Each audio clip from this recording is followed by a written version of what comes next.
Bueno, como ven, acá estamos con Germán, el licenciado Germán Fraga Machado, que nos está haciendo un trabajo de desasnarnos o de enseñarnos un poco cómo es la elección en Estados Unidos, cosa que no es nada fácil y menos, como yo le pregunto siempre, que haga pronóstico. Esto es ciencia ficción, no, va mucho más al conocimiento Y estamos haciendo un poco de astrología, Claro, exacto, sí, sí. Ni siquiera ya me meteorología. parece, un poco de, ya es no ciencia, sino cientificismo.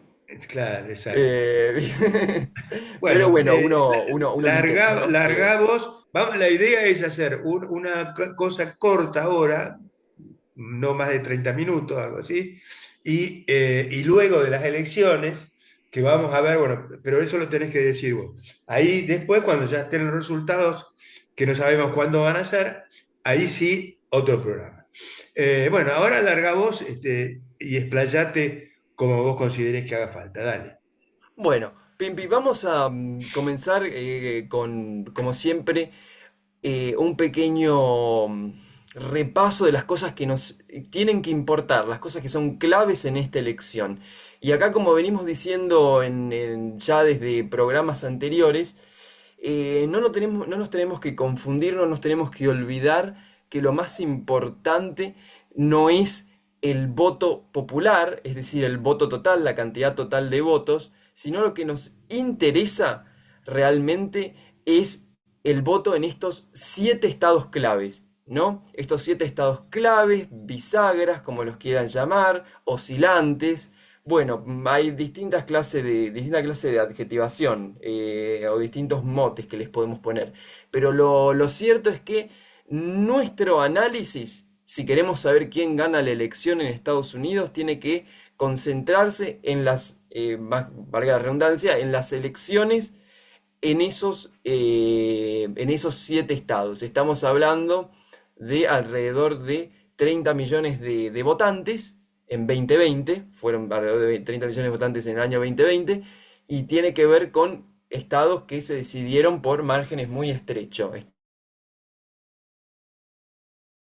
Estamos hablando en el norte, el trío de Wisconsin, Michigan y Pensilvania, y en el sur, estados que de izquierda, podríamos decir de izquierda a derecha, hablamos de Nevada, de Arizona, de Georgia y un poco más arriba de Carolina del Norte. Decimos que se balancean como si fueran un columpio, en inglés se los llama swing states, por ese motivo, y porque precisamente oscilan en su apoyo al candidato republicano o demócrata. En cambio, el resto de los estados son más estables y de antemano casi que podemos decir quién es el que va a ganar.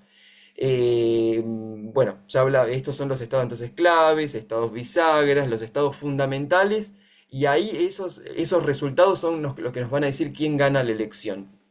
Cuando hablamos más o menos hace un mes, yo diría que exactamente hace un mes, el 4 de octubre, dijimos que la elección estaba muy reñida, ¿no? Todos estos analistas, todos estos sitios que se dedicaban al estudio de las elecciones, a la confección de modelos probabilísticos sobre los posibles resultados, ¿no?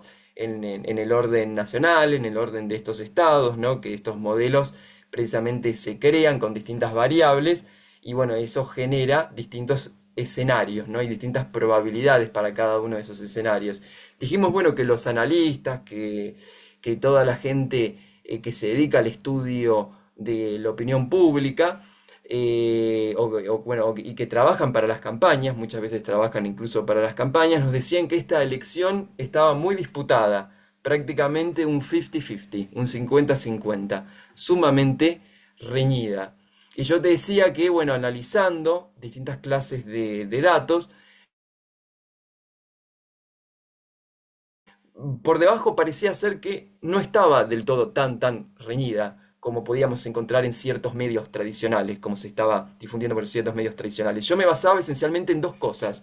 En primer lugar, en que Trump, a diferencia de otros candidatos republicanos, tenía una gran fortaleza en ciertas minorías, en ciertos segmentos de la población que eran claves, por ejemplo, en el voto latino, en el voto afroamericano. La realidad es que estaba penetrando muchísimo la prédica, lo que pregonaba Trump, en estos segmentos poblacionales, ¿no? En estos bloques electorales, a diferencia de otros republicanos que siempre demostraron números más bien bajos. Entonces, eso era un elemento a tener en cuenta de por qué Trump podía tener un desempeño bastante mejor a lo que se podría suponer. Y después, el otro elemento era cómo estaba evolucionando el promedio de encuestas para, para Harris, para Biden y para Clinton, es decir, los últimos tres candidatos presidenciales del Partido Demócrata, cómo fueron la evolución de los promedios de encuestas en los últimos tres ciclos presidenciales. Y si uno veía esa evolución del promedio de encuestas en los estados claves, siempre recordamos que hablamos de los estados claves. Después voy a aclarar por qué puntualmente los estados claves, ya di una pauta de por qué es así, pero después lo voy a plantear nuevamente, porque el voto a nivel nacional nos dice algo, pero no nos dice siempre lo que queremos o podríamos deducir en un contexto como el argentino, donde automáticamente el que gana el voto nacional es el que gana la elección. Entonces, bueno, eso es una cosa que, vistes, tenemos que desgranar en el caso de los Estados Unidos, ¿no? Porque no tenemos que confundirnos los sistemas electorales, ¿no? Tenemos que diferenciar eso para no caer en confusiones y que por ahí el día de mañana, porque ya estamos hablando de menos de 24 horas, la gente vea el programa, vea algún programa que se dedique precisamente a hablar de la situación en vivo y en directo y diga, uy, viste, tal candidato, le muestren un número absurdo, ridículamente alto de cantidad de votos o una diferencia muy grande.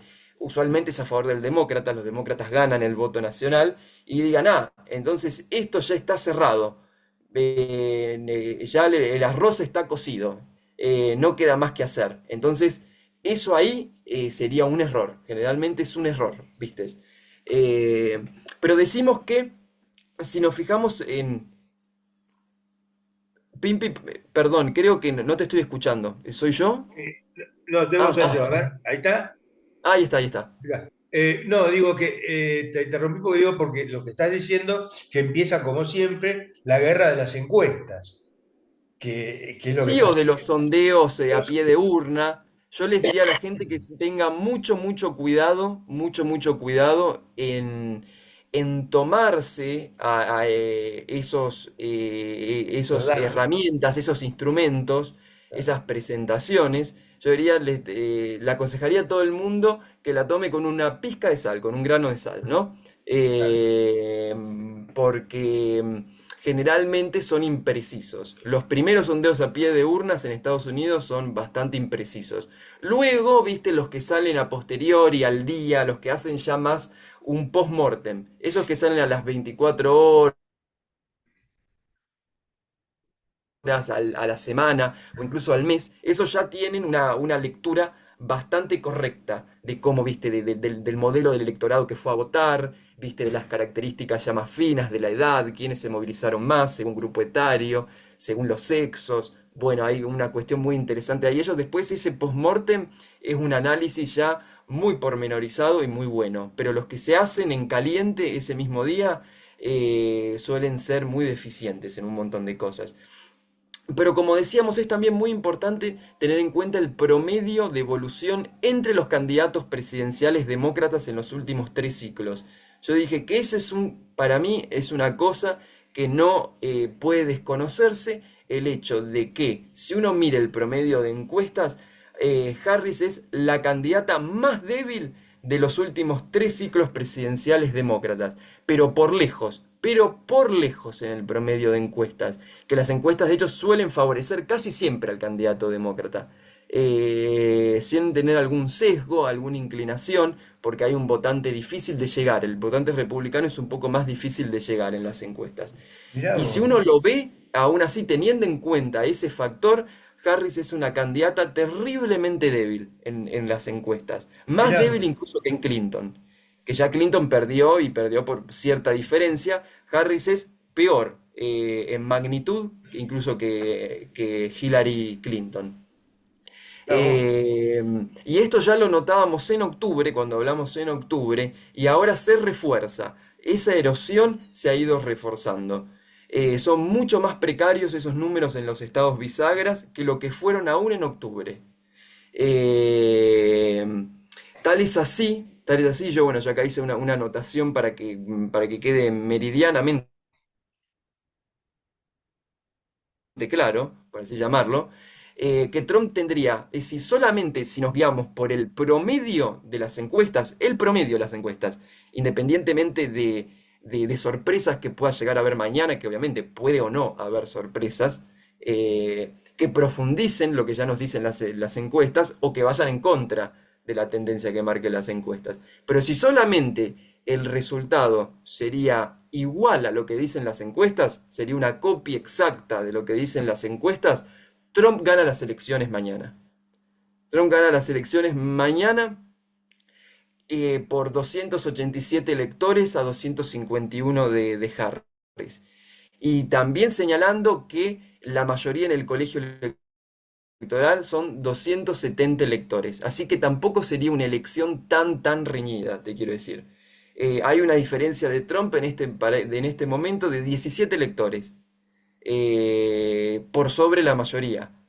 Y por sobre Harris serían 36 electores. Así que tampoco es una elección que hoy en día te digo está en los números de promedio de encuestas, ¿eh? Promedio de encuestas. No habría dudas que gana Trump. Solamente hablando del promedio de encuestas. Qué bárbaro. Increíble, con tan poco. No es tan holgada, pero es clara. Pero la mayoría es una mayoría en el colegio electoral clara, que indica un ganador. Eh, entonces, pero cualquier lectura que hagamos de las elecciones norteamericanas tiene que evitar ciertas trampas. No tenemos que caer en ciertas trampas y quizás la más básica es lo que yo te decía, que tomar la cantidad de sufragios como indicador de quién va a ganar la elección. Es decir, predecir a partir de los resultados federales del Claro, total numérico federal, es decir, del candidato que tenga más votos a nivel federal, que amase más votos a nivel federal, ese es automáticamente el candidato que gana la elección. ¿Viste? Si no nos tenemos que dejar confundir ni apabullar por eso el día de la elección. Que es un error que naturalmente nosotros cometemos por lógico. desconocimiento del Claro. sistema electoral. Porque para nosotros es una equivalencia, te quiero decir, el candidato que tiene más votos gana la elección. Seguro. Es así de simple. No hay otra cosa que hacerle. Eh, pero sí hay que tener en cuenta que cuán holgada es esa diferencia de votos, ese diferencial de votos, puede darnos sí alguna indicación de cómo se va a votar en estos estados bisagras. Si la diferencia a nivel nacional es entre 2 y 3 puntos, nos da una situación de alrededor de empate, de lo que podría configurarse más o menos como un empate y y vuelve a ser como tirar una moneda, ¿viste? Es una situación tan azarosa como tirar una moneda al aire. Ahora bien, si se inclina más hacia los 3 puntos y arriba y supera incluso los 3 puntos, podemos hablar de que la elección la gana Kamala Harris, por ejemplo. Eh, pero es más o menos tener en cuenta esto, que por ejemplo en el año 2016, año en el que gana Trump, Clinton gana el voto popular por 2,1% y simultáneamente Trump consigue el número de 306 electores. Ah, está Así bien. que yo digo, en Estados Unidos ambas cosas pueden perfectamente suceder, recordando que la mayoría son 270 electores. Ambas cosas pueden suceder, entonces el analista, nosotros que estamos aprendiendo a analizar y nuestra audiencia que está aprendiendo a analizar esto, haría bien en tener en cuenta lo que le estamos planteando en este momento, ¿no? No caer en estas pequeñas trampas, en estas pequeñas confusiones, lo que para nosotros serían confusiones. Algunos analistas incluso hablan de que el colegio electoral este año podría reflejar una situación muy similar al del año 2016, incluso ligeramente peor a la de Clinton, por la debilidad de Kamala Harris. Eh, bueno, hay que también no perder de vista que hay estados, ¿cómo se cuentan los votos en Estados Unidos? Hay estados, hay estados donde primero se cuentan los votos de las personas que votan en esa misma elección, la elección del 4 de noviembre, y después a ese total se le agregan los votos por correo, los votos por sistema o método de correo. Entonces, lo que puede parecer un resultado contundente para un candidato, no lo termina siendo en los hechos, ¿no? Porque los votos por correo tienen tienen una inclinación, tienen una tendencia tal vez a votar al candidato opuesto. En Estados Unidos, por ejemplo, los demócratas dominan el voto por correo. Es una categoría de votos donde es abrumadoramente, contundentemente,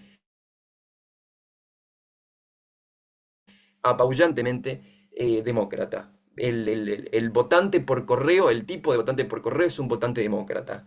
Te quiero decir en márgenes del 30-40%. Por eso la cantidad de votos por correo es algo que suele importar y mucho. Esos son los que muchos de ellos ya son los que ya votaron. Exactamente, porque también hay que hablar del hecho de que en Estados Unidos no existe una elección. En Estados Unidos existe un periodo electoral. Entonces, donde la gente puede Claro. votar anticipadamente. ¿De qué manera puede votar anticipadamente? La elección comienza entre 30 y 60 días antes de la fecha exacta del comicio, del 5 de noviembre, el primer martes, el primer martes del mes de noviembre. Entonces la elección comienza antes. Hay estados que son 30, otros 60. Un promedio es entre 30 y 60, la mayoría empieza ahí. Otros 90 días, entre 90 y 100 días. Eh, entonces empieza la elección como usualmente por el voto por correo. Hay que registrarse para votar y usualmente hay que registrarse, por eso digo, cada estado tiene sus particularidades. Es muy difícil, viste, estudiar esto eh, para hablar con precisión de cada uno de los casos. Y bueno, se envía. Generalmente en muchos casos hay un elector que siempre vota por correo, que no se acerca a depositar su voto el mismo día de la elección, sino que vota por correo. Y ese elector típicamente, excepto en un puñado de estados, es un elector demócrata. Suele ser un elector un electorado fuertemente demócrata. Y los demócratas, bueno, tienen ahí una buena acumulación de votos que luego se cuentan o se suman al total, mejor dicho. A veces ya están contados, lo único que se hacen después es tabularlos el mismo día de la elección con el resto de los votos. Entonces esos votos se suman y pueden dar un resultado distinto al electorado del día de la elección. A la persona que va a votar puede ser un electorado republicano, suele ser la persona que va a votar el día de la elección, es un elector hombre, blanco, suelen ser de raza blanca o anglosajona, y además republicano. Suele estar bien caracterizado de esa manera. Entonces, ese voto que favorece a los republicanos, luego cuando llega la montaña de votos por correos, puede diluirse muchísimo. Entonces hay que tener en cuenta eso, de esas dos cosas. No confiarse del voto total federal, del voto a nivel federal, ni tampoco confiarse de los primeros resultados en muchos de los estados, porque no todos agregan simultáneamente el voto del día de la elección con los votos por correo. Hay algunos que primero cuentan los votos del día de la elección y después cuentan los votos por correo y los suman y los tabulan. Entonces es algo que siempre hay que averiguar estado por estado cuál es la metodología que cada estado aplica. So- Sobre todo en los estados bisagras. Y bueno, y yo, Pimpi, te traía una curiosidad que tal vez es más sociológica que otra cosa, pero ya está teniendo su impacto en las elecciones, que es la batalla de los sexos, o el choque entre los sexos. Había un libro, ¿no? Hace un tiempo que era que los hombres eran de Marte y las mujeres eran de Venus, ¿no? Y Ajá. entonces la cuestión esta de lo que ya está saltando, lo que ya lo que nos están indicando muchos sondeos, que es el hecho de la divergencia entre la elección de los hombres y las mujeres en lo que respecta al menú electoral. Una encuesta muy respetada para muestra basta botón, ¿viste? Una encuesta muy respetada de los Estados Unidos, que es la de Emerson, la compañía de opinión pública Emerson, que también es un colegio, eso en realidad es una facultad que se dedica a hacer A la también encuesta, sondeos. a el sondeo. Y muestra, pero nítidamente y tajantemente, esta diferencia. Ellos en su último sondeo le asignan un voto nacional a Harris y a Trump de 49 para uno y 49 para otro. Están empatados a nivel nacional, ahí, pero completamente cara a cara, cabeza a cabeza. Vis a vis, cabeza a cabeza. De 49 a 49. Pero cuando uno, viste, desmeduza las categorías, los números, las bases de datos, uno encuentra que los hombres apoyan por 13 puntos más a Trump que a Harris y las mujeres apoyan por 12 puntos por encima a Harris que a Trump. Así que hay una diferencia bastante, viste, bastante ya indisimulable entre los sexos en lo que tiene que ver por opciones electorales. Entonces Trump está arriba 13 puntos que Harris en el caso de los hombres y Harris está arriba 12 puntos con las mujeres.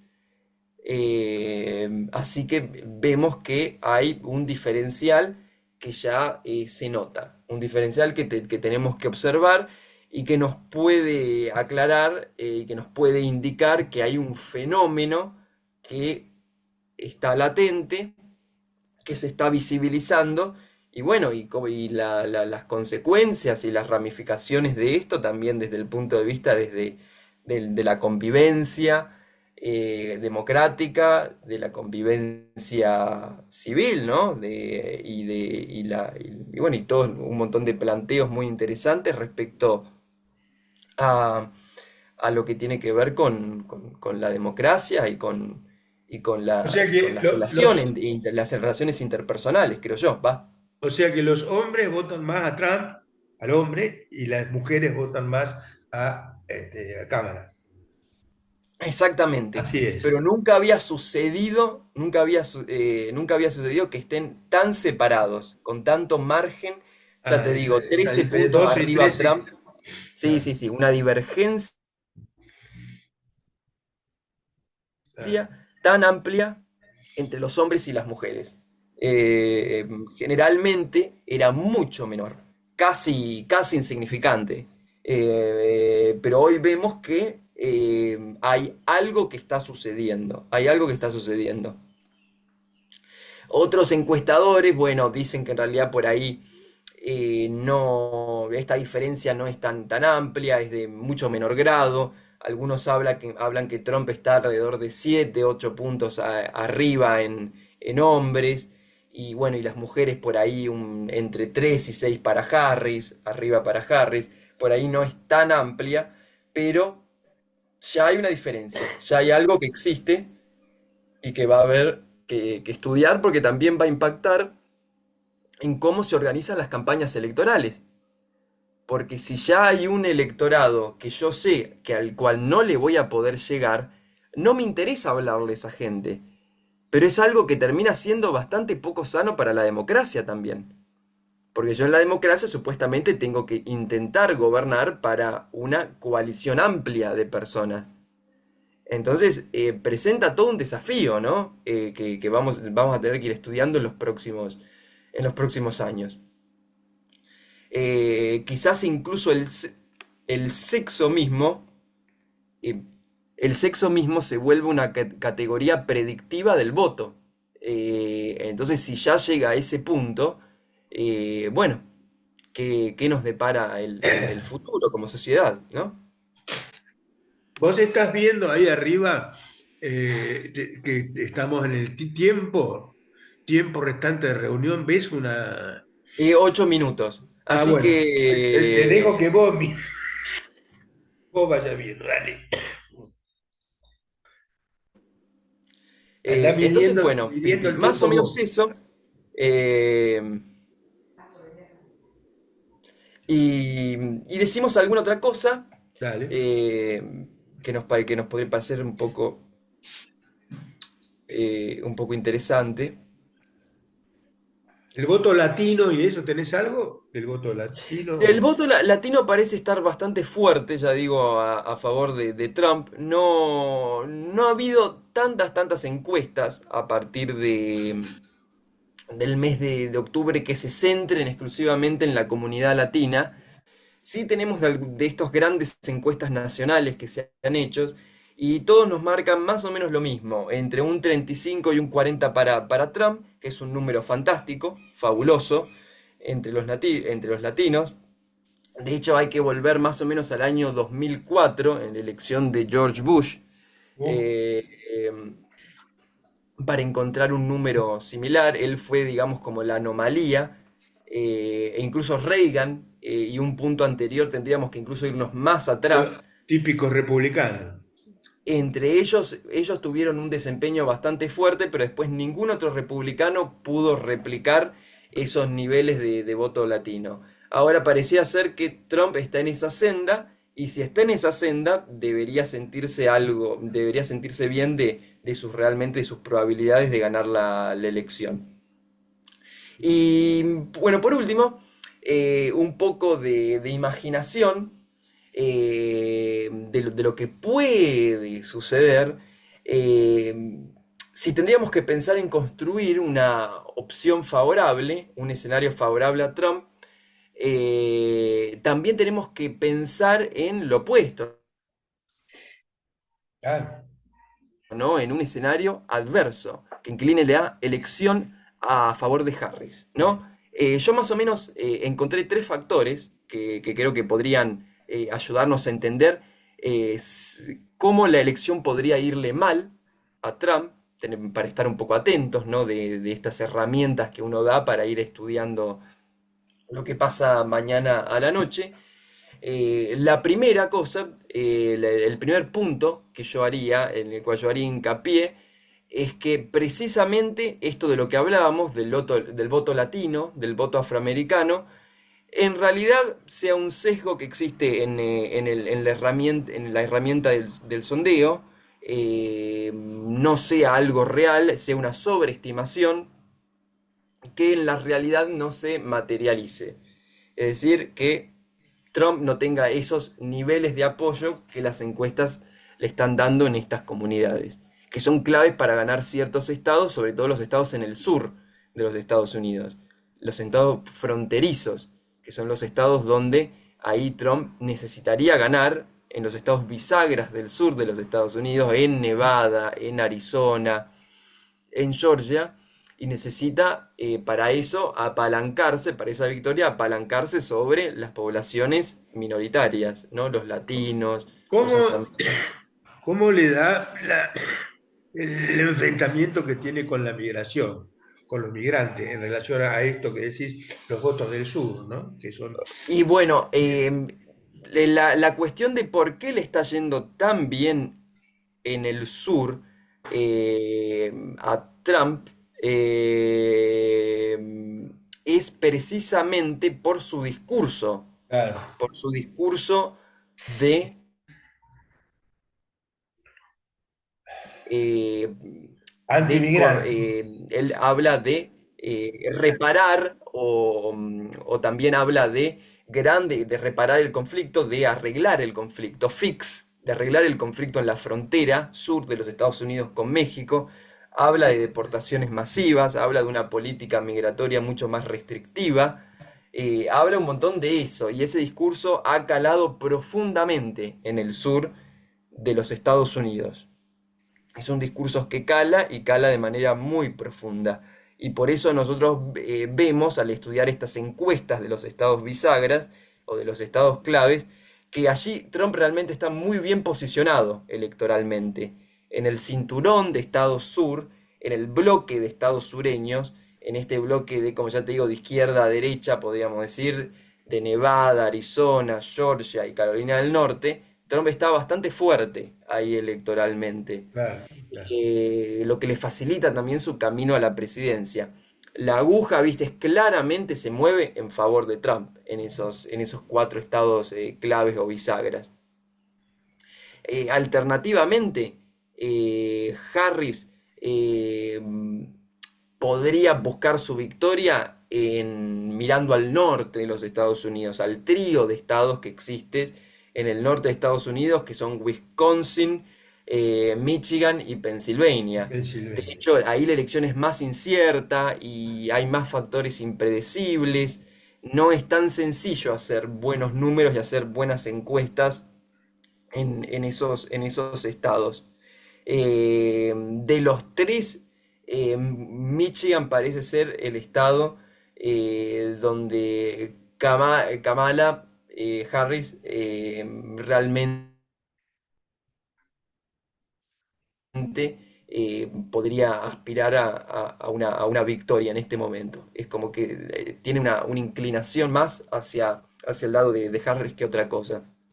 Pensilvania tiene muy buenos números hacia Trump, muy buenos números, y excepto alguna cuestión muy sorpresiva, debería